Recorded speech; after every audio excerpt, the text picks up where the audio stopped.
Hello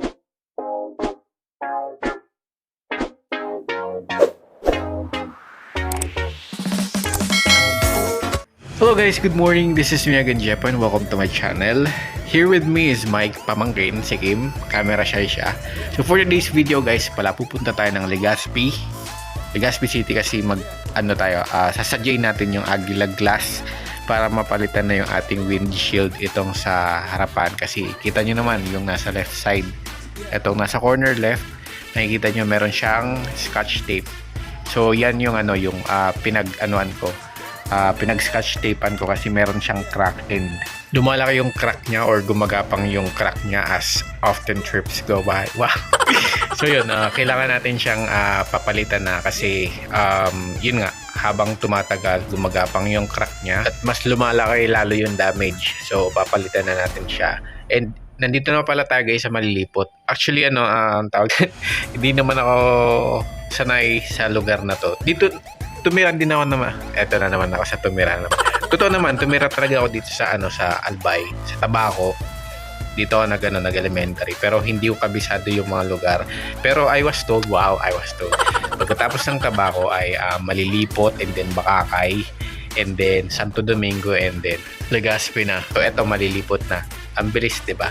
Ay hindi, nakita na nga pala natin yung Malilipot, pero hindi ko na alam nung ni-review ko yung itong video, ni-review ko, wala akong makitang Bakakay na signboard tsaka Santo Domingo. So bahala na. So pag nakita nyo guys, yung mga nanonood, pag nakita nyo yung mga bahay-bahay nyo, shout out nyo na. So moving on guys, dito na tayo sa palit windshield. Actually, last August pa ata or September, nung itong windshield ko ay nagkaroon ng crack. Maliit na crack lang, nagulat nga lang kung bakit nagka-crack.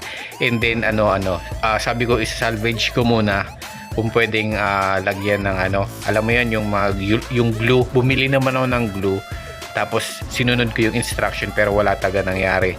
Tapos meron pang isang beses na yung kakilala din ng kapatid ko kung pwede daw na barinahan, tapos yun pinapunta ko ng bahay, and then sabi hindi na daw mababarina kasi hanggang ilalim na daw talaga siya. Tsaka yung glue na remedy na nilalagay ko, nasa surface lang siya, hindi siya sumusuot sa sa pinakaloob, kaya sabi ko wala ring kwenta. Pero kaya ginagawa ko noon scotch tape, tapos para support scotch tape, and then nilalagyan ko ng pentel pen as marker para makita ko kung lumalaki pa taga. And yun nga, positive, lumalaki siya, lalo na pag halimbawa sa ma-vibrate na daan, sa mainit, tapos pag kinaka-wash ko siya, napapansin ko na dadagdagan yung tawag yan, yung length nung kanyang crack. Tapos nga pala mas pinasya ko na talaga na dito na lang talaga siya pagawa, kasi kung doon naman sa sa Catanduanes or sa Virac ipapagawa, risky talaga kasi dadalhin doon yung windshield. Tapos iba pa syempre yung shipping noon. So wait pala guys, ito palang way na to, yung pa-left pala papuntang Cagraray, Canada. Cagraray. Tapos ito, malapit na ata tayo sa Legazpi. Hindi ko alam. Hindi nga ako taga rito Tapos ayun. Yun nga, sabi ko na dito na lang. Ito, Legazpi na nga pala. Dito ko na lang siya papagawa para at least specialist talaga yung mga gagawa. Tsaka kasi kung nandoon baka mabasag yung yung salamin or yung windshield while on freight. Tapos kahit sabihin natin naka-crate pa yan, may possibility pa rin na baka mabasag kasi syempre baka ma-mishandle din doon sa sa ferry, ganun. Basta maraming mga factors na pwedeng mangyari, kaya risky kung halimbawa doon tayo gagawa at i-order na lang, tapos yung gagawa pa sa Virac is hindi talaga specialist.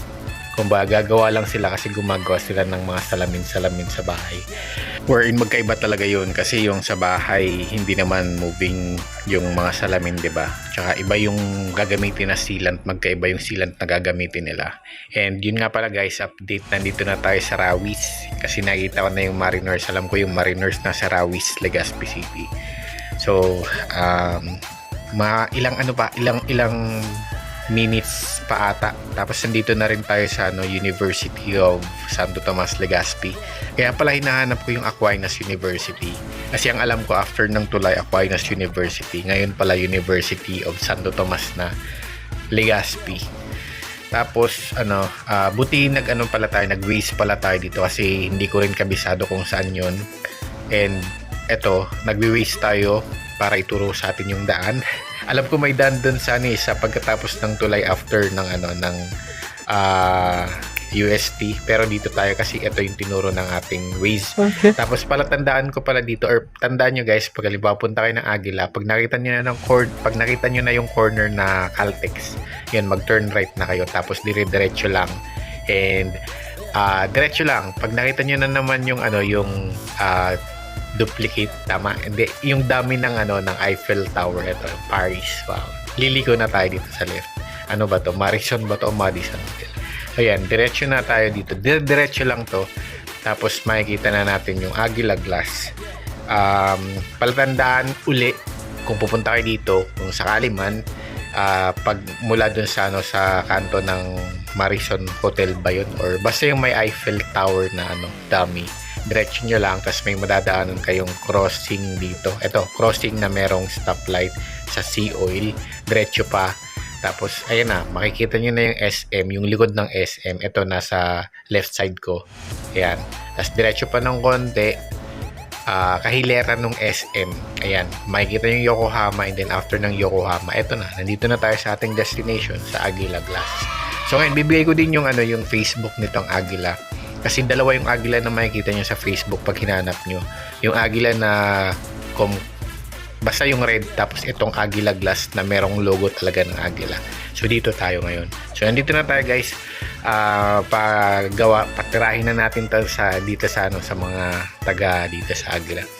Tapos ayan, pakita ko sa inyo yung crack ni Boss Jeff. Ayun, habang tumatagal lumalaki talaga siya. Tapos humirit pa nga siya, nagligo pa siya pataas.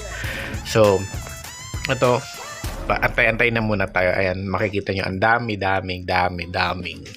mga glasses dito, mga windshield. So pag halimbawa magpapagawa pala kayo guys, i-message nyo muna sila sa Facebook o sa Messenger. Tapos ayun, tatanungin kayo ng make and model ng sasakyan nyo, and then titingnan kung may stock, o kung wala man, mag-order sila para hindi hassle, para pagpunta nyo dito sa lugar na to, nandun na, ikakabit na lang. Huwag kayong mag-walk-in kasi baka walang stock. Mahirapan din kayo, sayang yung pagpunta nyo. Okay. So ayan, binabaklas na ni Kuya. Guys, promise, ang babait nila dito. Itong dalawang to, tapos si ate din na nakausap ko, ang bait nila. Tapos yun nga, bigay ko sa inyo yung Facebook Facebook account ng Aguila. At habang ginagawa ko nga pala to, shoutout ko pala si Boss Raul, si Kyle, si Guis Nathaniel, si Catriona, and si Dominic De Los Santos. Ayan, shoutout sa inyo. Naalala ko bigla yung mga nasa streaming. Tapos yung mga classmate ko syempre nung elementary sa Barangay Tabaco, Albay, yung mga taga-Tabaco na rin, Tagaligasti, yung mga dinaanan natin, shoutout niya na lahat. So yun na, binabaklas na nga yun. Wala na yung aking Tapos yun nga, pinasalvage ko pa rin yung yung RFID. Buti nagawa ng paraan ni Kuya kasi nakadikit naman daw pala siya sa tint, hindi mismo doon sa glass. Kasi kung sa glass daw, hindi na daw siya masasalvage. Tapos yung yung tawag doon yung sticker ko. So ito guys, yung Aguila Glass. Puntahan nyo na lang or message nyo sila pag halimbawa magpapareplace kayo ng inyong windshield. Tapos ayun nga, kumain muna kasi kami kasi oras na rin. Tapos babalikan na lang namin kasi mga after 1 hour pa daw. So kain muna kami doon sa kabila, and then pagbalik namin, ito na, bola! Ang bilis, diba? So parang wala lang, kumain lang kami, tapos pagbalik namin okay na siya.